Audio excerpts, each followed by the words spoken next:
Ini slide kita hari ini. Baik, ini adalah slide kita pada hari ini murid-murid. Okey. Okey, pendidikan kesihatan tahun 5, Selasa 22 Jun 9.30 pagi. Okey, tajuk perkongsian kita pada hari ini ialah bahan inhalan. Baik, kalau kita lihat di dalam buku teks, okey, saya lupa maksud apa ni. Okey. Jadi ada dikongsikan tentang penyalahgunaan bahan, bahan inhalan. Kalau kita lihat bahan inhalan ni mengandungi bahan kimia yang boleh disedut melalui pernafasan dan boleh menyebabkan kesan psikoaktif. Nanti saya akan kongsikan apa yang dimasukkan dengan psikoaktif dan sebagainya. Baik, ini adalah contoh-contoh bahan inhalan yang mudah kita dapati. Yang mudah kita perolehi. Okey. Jadi bahan-bahannya seperti pencair cat, gam paip, gam kasut dan sebagainya lah. Okey, nanti dan saya akan kongsikan pembahagian bahan-bahan ini. Okey, jadi sebelum itu murid-murid, kita cari energi dulu. Okey, jom kita cari energi. Okey, energi. Okey, jom kita lihat apakah yang dikatakan dengan bahan inhalan.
Okey, baik murid-murid, ini adalah contoh-contoh, contoh-contoh penggunaan bahan inhalan. Baik, untuk perkongsian hari ini saya akan kongsikan satu slide yang menarik untuk murid-murid. Apakah yang dikatakan tentang bahan inhalan ni? Okey, jom kita lihat di paparan skrin. Okey, jom kita lihat di paparan skrin. Okey, baik. Inhalan. Okey, apa yang dimaksudkan dengan inhalan ni? Okey, jom kita minta kawan-kawan kita baca apakah yang dimaksudkan dengan bahan inhalan. Baik, saya nak minta Alia Kristina untuk bacakan tulisan di paparan skrin apakah yang dimaksudkan inhalan dan boleh mengakibatkan kesan-kesan psikoaktif. Okey. Boleh? Boleh baca? Inhalan itu Okey, boleh. inhalan ialah bahan kimia yang disedut menerusi pernafasan. Boleh mengakibatkan kesan-kesan Psikoaktif. Okey, terima kasih. Okey, saya bagi satu tepukan. Okey, lagi sekali saya bagi satu tepukan. Okey, dan saya buat satu lagu. Okey, baik, terima kasih. Okey, baik. Jadi inilah dia katakan tentang inhalan, bahan kimia yang disedut menerusi pernafasan dan boleh mengakibatkan kesan-kesan psikoaktif. Okey, seterusnya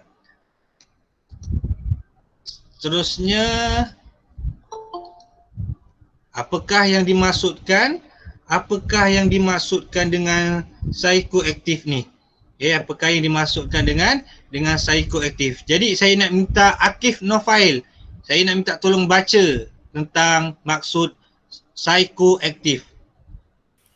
Psikoaktif ialah bahan yang bekerja pada otak sehingga dapat menimbulkan perubahan tingkah laku, emosi, persepsi dan kesedaran sistem saraf otak.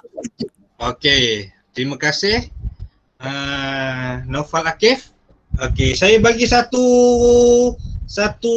kiss lah untuk Nofal Akif. Oh, satu tepukan. Okey, kiss satu kiss. Okay, lagi sekali Nofal Akif, saya bagi kiss ni Nofal Akif. Okey, terima kasih. Baik murid-murid, psikoaktif. Okey, psikoaktif ni bahan yang bekerja untuk otak sehingga dia menimbulkan perubahan tingkah laku, perlakuan kita, emosi kita, persepsi kita dan kesedaran sistem saraf. Maksudnya apa di sini murid-murid? Okey, bila kita sedut bahan-bahan ini, bahan-bahan kimia, dia boleh merangsang minda kita tau. Dia boleh merangsang minda kita. Kalau kita stres, kita stres dan sebagainya, kita akan rasa lega. Kalau kita akan rasa lega, kadang-kadang kita boleh rasa happy.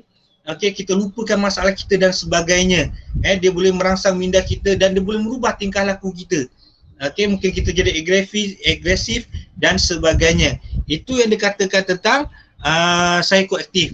Ataupun bahasa mudah kita kata lalok lah.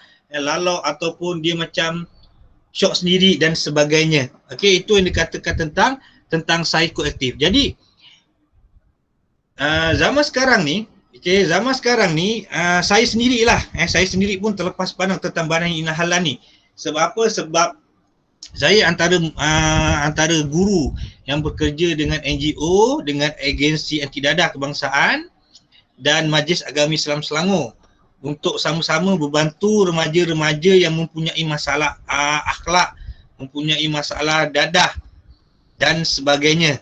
Baik, jadi kita ni banyak tertumpu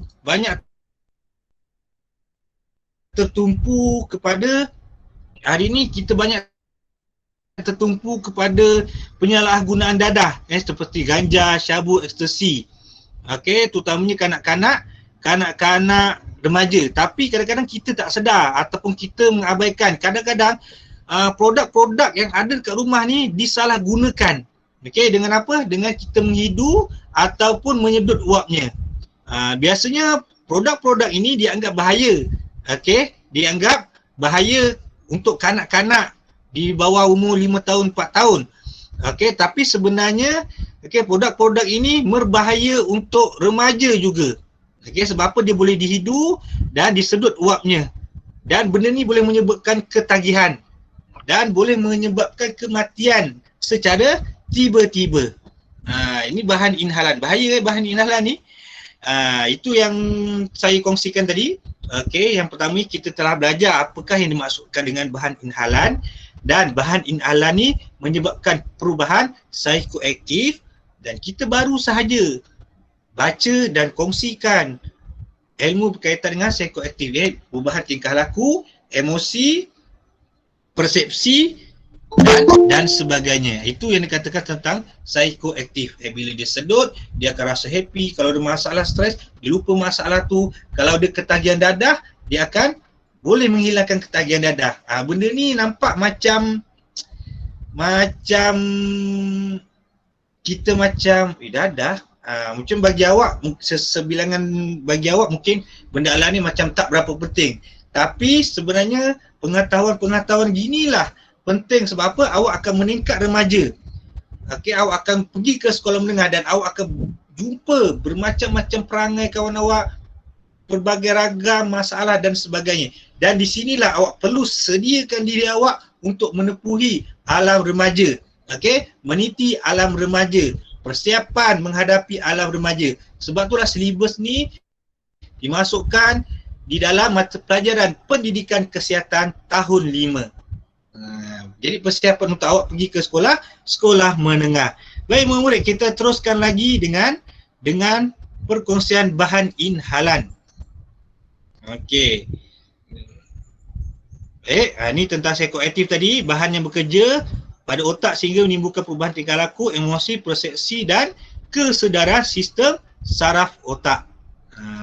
Baik, seterusnya jenis-jenis bahan inhalan. Okey, jenis-jenis bahan inhalan ni ada 4. Ada 4. Okey, jadi saya nak minta tolong kawan-kawan kita baca. Saya nak minta tolong Anik Ikram untuk membaca jenis-jenis bahan inhalan. Anik Ikram.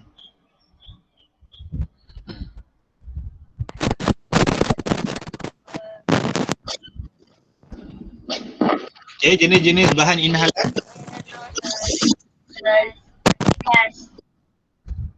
Hello Anik. Okey, cuba baca. Pelarut mudah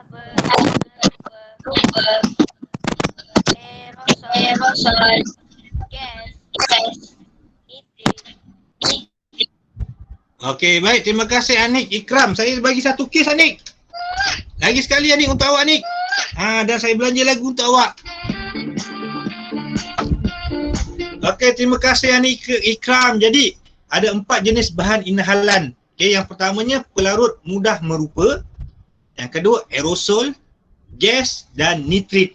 4 jenis bahan inhalan. Jadi kalau dalam soalan tanya ada berapa jenis bahan inhalan, jawapannya adalah 4. Okey. Dan kalau kita tengok AADK punya agensi anti dadah kebangsaan, dia bahagikan bahan inhalan ni per 3. Aerosol dan gas ni digabungkan. Okey. Aerosol dan gas ni digabungkan.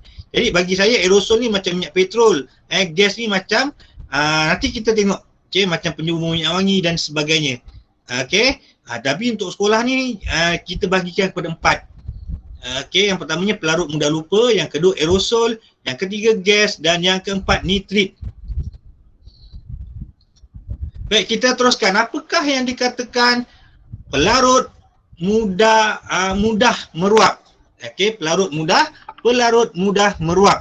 Baik, saya nak minta Isrania untuk membaca apakah yang dimaksudkan dengan pelarut mudah meruap. Isrania ada 4 poin untuk pelarut mudah meruap. Isrania ada? Ada. Okey, baca pelarut mudah meruap. Suhu bilik meruap. Okey, yang kedua. Dapat kegunaan biasa di rumah dan industri.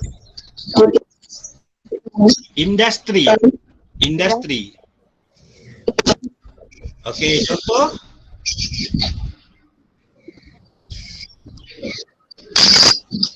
Contoh dia, baca.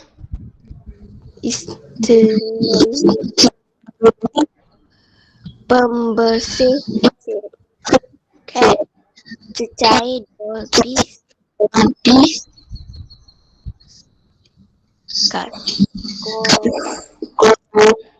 gasolin Gasolin. cair pemadam air penam. Okey, terima kasih. Okey, terima kasih. Saya bagi satu tepukan untuk Isrania. Okey, saya belanja satu lagu lah untuk awak.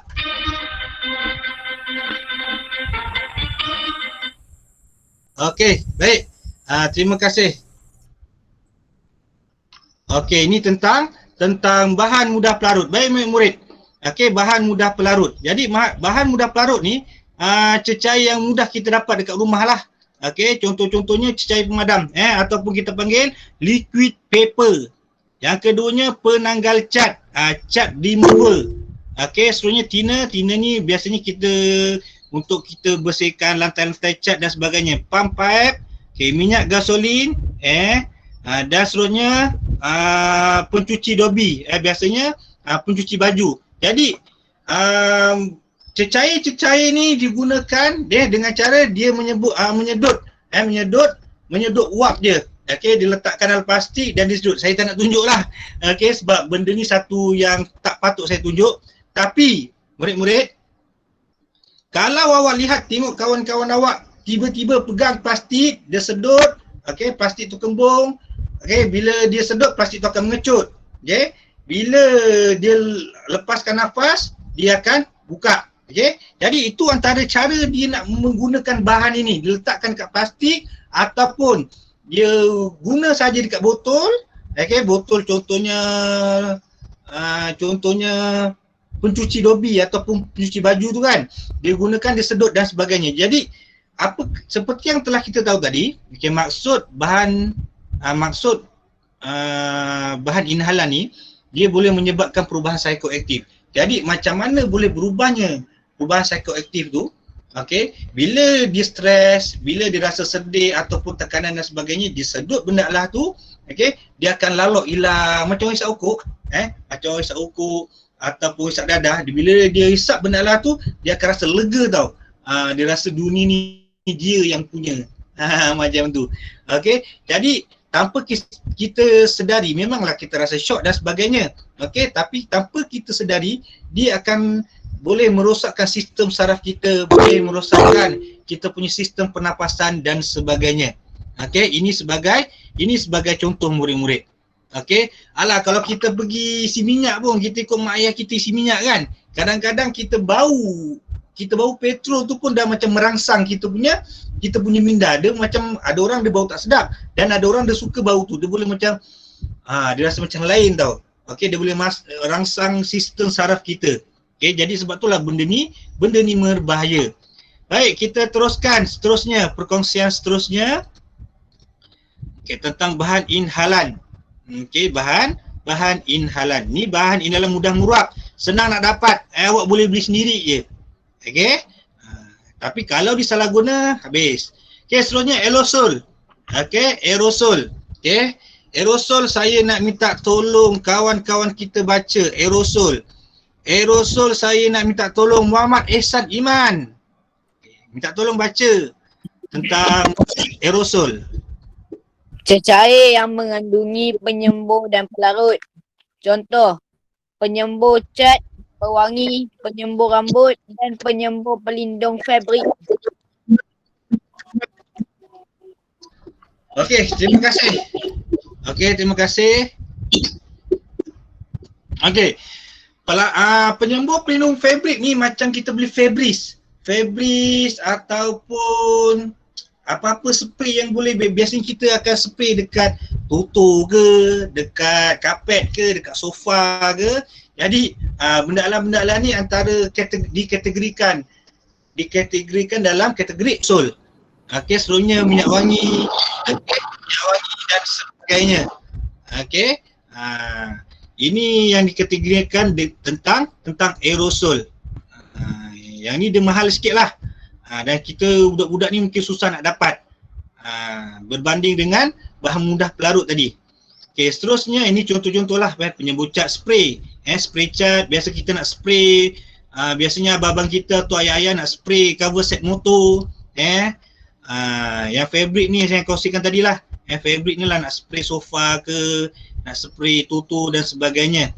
Okey, ni penyembuh rambut. Okey, dan ni pewangi. Baik, seterusnya gas. Gas. Gas ni saya nak minta tolong Huzairi, ada Huzairi? Muhammad Huzairi. Ada. Huzairi. Okey, saya nak minta tolong baca Huzairi. Ada. Okey, baca. Pelali. Gas. Yes. Pelali perubatan. Contoh. Kita kloroform, halot, hana dan nitrous oksida. Okey.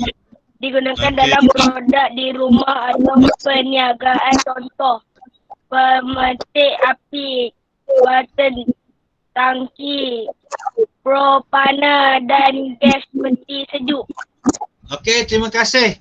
Terima kasih Huzairi, terbaik. Saya bagi kiss lah Huzairi nak. Huzairi nak kiss tak? Boleh. Okey, satu kali saya bagi. Sekali lagi lah. Okey. Baik, itu tentang tentang gas, okey? Tentang gas. Jadi gas ni biasanya digunakan untuk masak ataupun perniagaan. Contohnya paling senang lighter lah. Lighter tu dia tak buka tapi dia tekan saja. Bila kita tekan lighter tu tanpa menggunakan pengetik dia tu, okey, bila kita tekan saja dia akan mengeluarkan gas. Gas ni dihidu. Okey, gas ni dihidu. Gas ni dihidu. Dia butan dan sebagainya ni kalau biasanya dalam peralatan sains lah. Nanti mungkin awak akan belajar.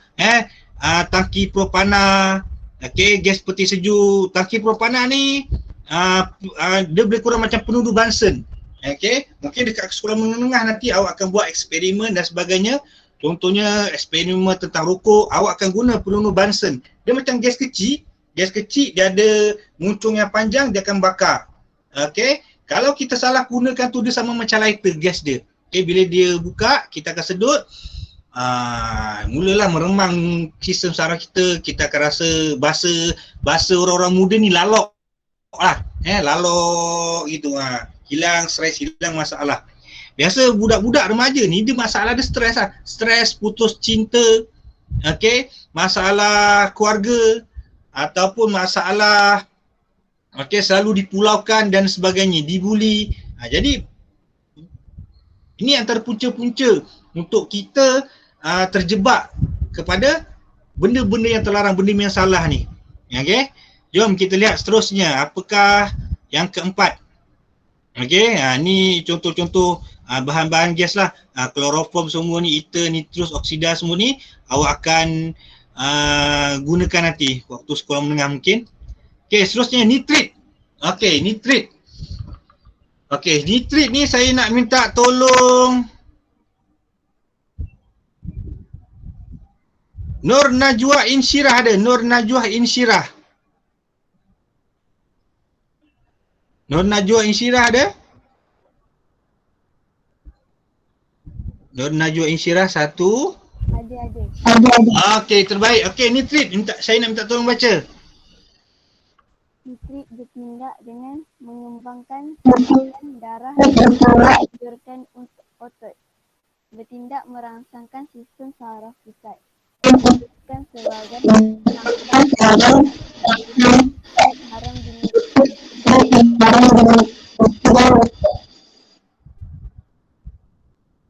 Okey, terima kasih. Okey, tak apa, saya ulang balik. Satu tepukan untuk Najwa Insyirah.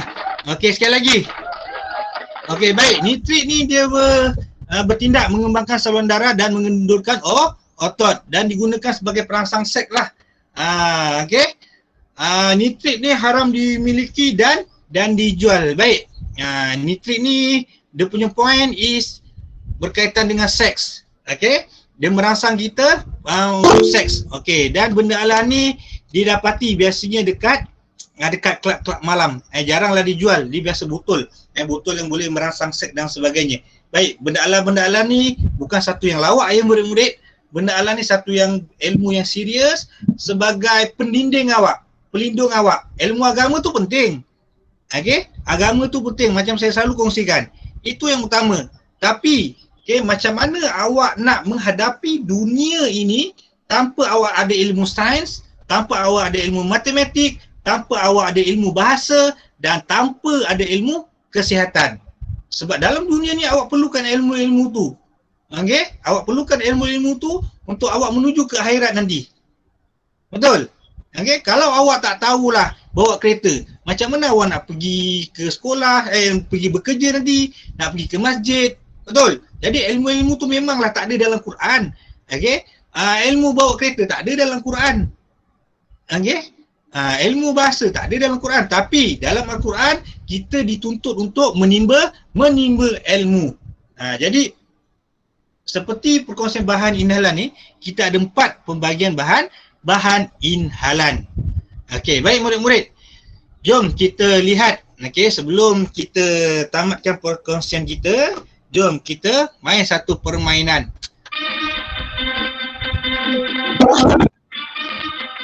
Okey, jadi syarat permainan ni murid-murid tak perlu buka mikrofon. Okey, tak perlu buka mikrofon dan hanya perlu tulis jawapan A, B, C, D di ruangan chat. Saya baru buka di ruangan chat. Tak perlu buka mikrofon, hanya tulis jawapan A, B, C, D. Okey, kalau dah siap ke belum siap pun tak perlu buka mikrofon. Okey, untuk melancarkan kita punya PDPR kita. Baik, jom kita lihat. Okey. Inhalan. Ya, apakah yang dimasukkan dengan bahan inhalan? Okey, apakah yang dimaksudkan dengan bahan inhalan? A. Bahan kimia yang dimakan. B. Bahan kimia yang diproses. C. Bahan kimia yang dihidu atau disedut. D. Bahan gas yang disedut. A, B, C, D. Okey, tulis jawapan di ruangan chat murid-murid. C. Aisyah Ali C. Adam Samsul C. Aiman Daniel C. Fahmi Amrin C. Okey. Sarah C. Okey. Naufal Akil C. Betul ke ni C ni? Ya ke? Oleh kerana awak jawab C, saya ikut awak lah. Betul ke tak betul? Kalau salah saya bagi satu gelakan. Saya gelakkan je. Okey. C okay, kita ada jawab A, Asif jawab A. Okey, tak apa, kita try. Okey, C. Betul. Okey, bahan kimia yang dihidu dan atau disedut. Okey, seterusnya. Ni bukan maksud. Maksud psikoaktif ialah A. Menimbulkan perubahan suara, percakapan dan kelekaan. B. Menimbulkan perubahan tingkah laku, emosi, persepsi dan kesedaran. C. Menimbulkan perubahan pemikiran dan idea. D. Menimbulkan perubahan sistem metabolisme. A, B, C, D. B, okay. Ibtisha B, Wan Muhammad Alif B. Okay. Nik Aira B. Okay. Aisyah Iwana B. Tuan Ashraf B. Okay. Betul ke B ni? Ada jawab C. Okay. B. Okay, Aisyah Ali pun B. Saya nak tengok tadi siapa jawab C tadi. Mungkin C tu betul. Okay, ada jawab C tadi. Okay, tak ada. Okay. B Okay, B. Betul ke B? Betul. Okay, perubahan tingkah laku, emosi, persepsi dan kesedaran. Okay, berapakah jenis bahan inhalan? A, B, C, D. A, B, C, D. Okay, boleh jawab di ruangan chat.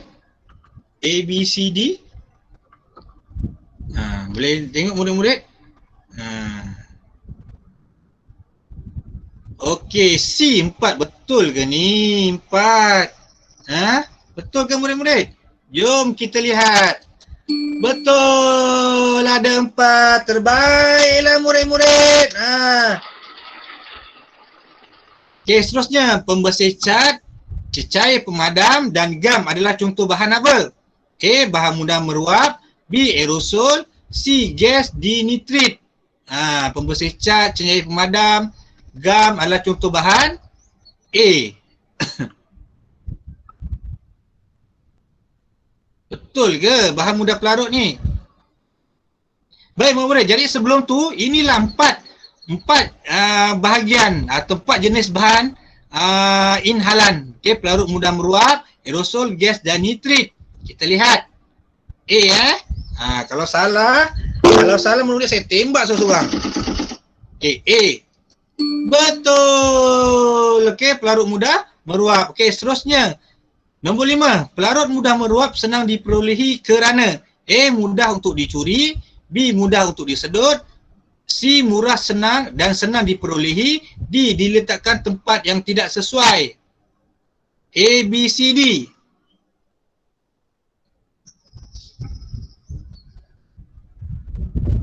Nafal Akil C.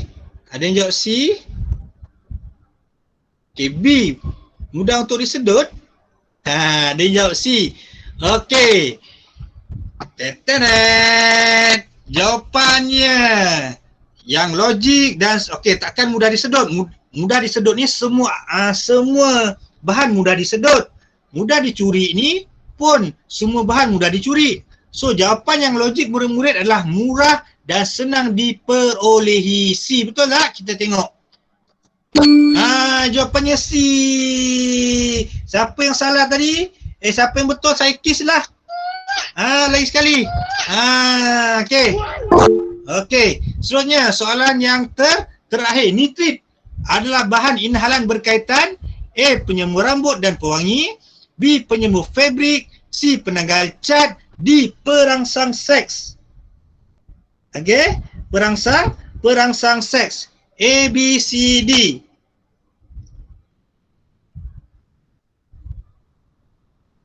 D jom kita lihat. Okey, D. Betul. Terbaik. Satu tepukan untuk murid-murid saya. Okey, baik murid-murid. Jadi alhamdulillah. Okey, alhamdulillah, syukur kepada Allah Subhanahu Wa Taala kerana limpah dan kurnianya dapat kita bertemu pada sesi PDPR hari ini. Jadi ini adalah perkongsian kita.